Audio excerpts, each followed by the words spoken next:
So now you can see here a microwave here. So this microwave will be produced by a klystron valve, which is a high frequency valve which can produce a microwave. So that is A would be matched with 4. Next is we have a visible light that will be produced by the vibrations of the electrons with atoms and molecules. So that is third option, and that is visible light.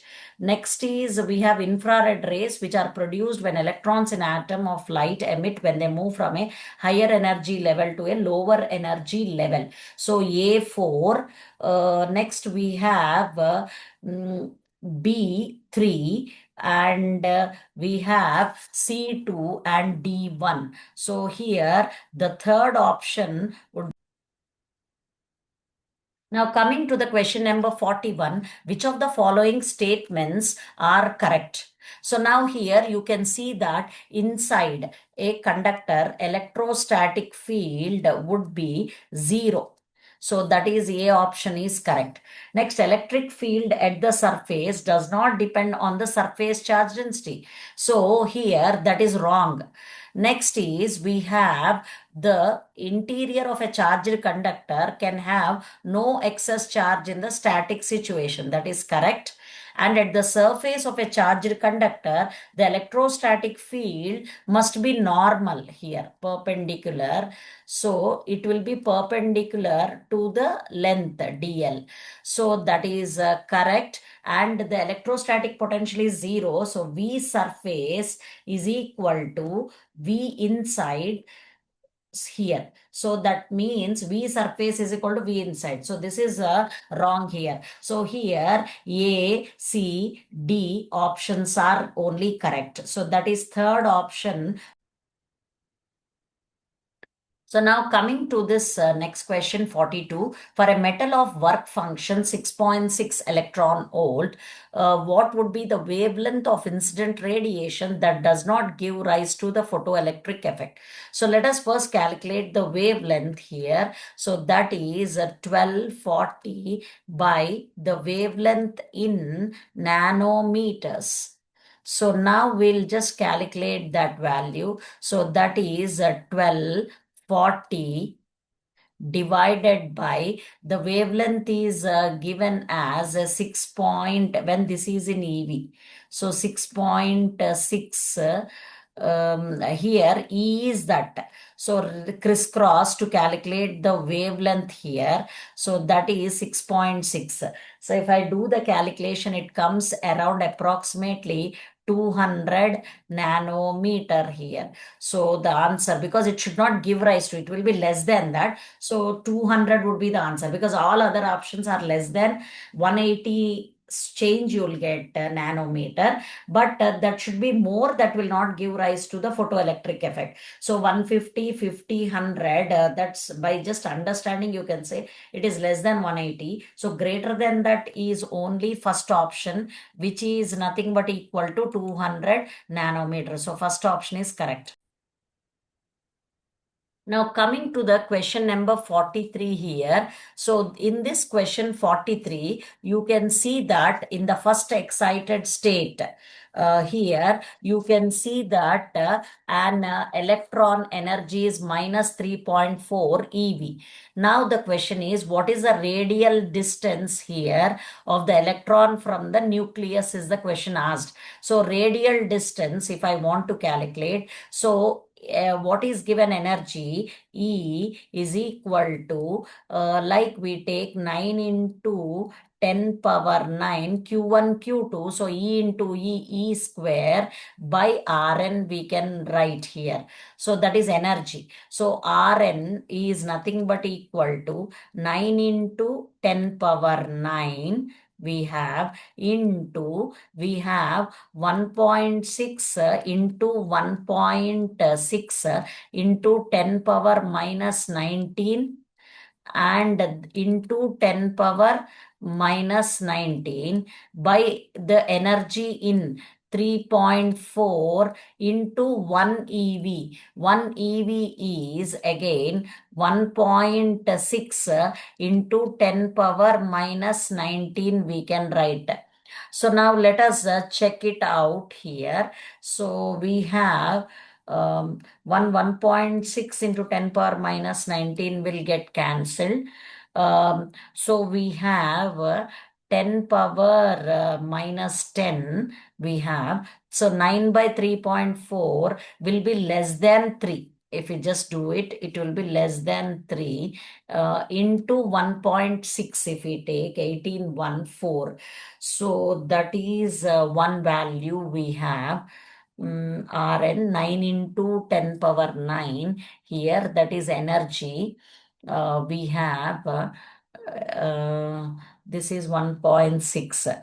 So approximately if you do the calculation correctly, you'll get 2.1 into 10 power minus 9. So the third option will be the correct here.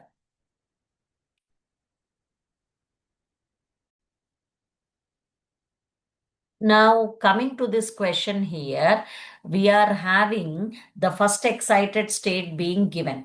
So now we'll just do the calculation here about the radius.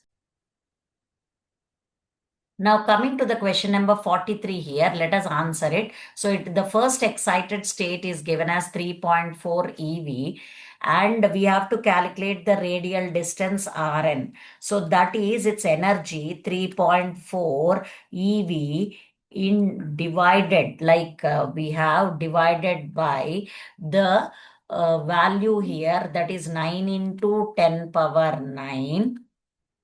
Okay, and that is we have the value of this radius q1 q2 1.6 into 10 power minus 19 whole square. But here we have ev, so what I'll do, I'll convert into the joules. So 1 ev is how much? 1.6 into 10 power minus 19 here. So now 1 minus 10 power minus 19 will cancel. So 3.4, it will be up less than 1 by 3. 1 by 3 is 0.33. So it will be around 2 only. So like 3.4, I'll not cancel it now. 3.4 by 9 will retain it into 10 power 10 power 9 will minus 9. This goes up. Now 1.6, reciprocal of 1 by 1.6 into 10 power minus 19 is 6.25 into 10 power minus plus 18. So we have this as 10 power 9. And we have 3 6 are 18 by 2. 18 by 2 is around 2 above. 2.1 into this value. So that is 2.1 into 10 power 9, 18 by 9. So it will be around 2.1. And this value, when you take, it will be around like a decimal. If I take, it will be around the fourth option here. Okay, I hope you understood. When you do the calculation, you will get it around that value of fourth option. Now coming to the question number 44 here. So there are two statements given below. We have to answer which statement is correct. So when a forward bias voltage across a PN junction diode is given and it is increasing about a certain threshold voltage, that is knee voltage. So the diode current will be increasing significantly from knee voltage here. So depending on the type of the diode. So this is correct answer. And the current in this case is a normal current. Reverse saturation current will be in reverse bias, not in the forward bias, and that is due to minority carriers. So this is a wrong statement. So A is true, whereas B is false. So you can see that statement, that is option 2 Now coming to the question number 45 here, a flask will contain argon and chlorine in the ratio 2 is to 1 by mass. At temperature of constant value of 27 degrees Celsius, which is 300 Kelvin, the ratio of RMS velocity of argon by the RMS velocity of chlorine. So, but we will just check with the VRMS formula. So what is VRMS formula here? So VRMS formula is under root 3 RT by M. 3 RT by M. So it is inversely proportional to the square root of the molecular weight. So that is under root, we have molecular weight of chlorine by the molecular weight of argon.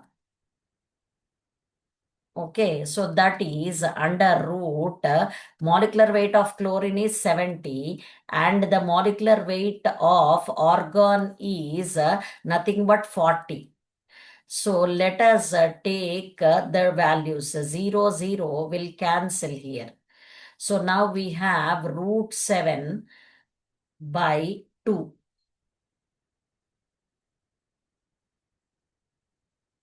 So that is first option would be the correct here. Okay.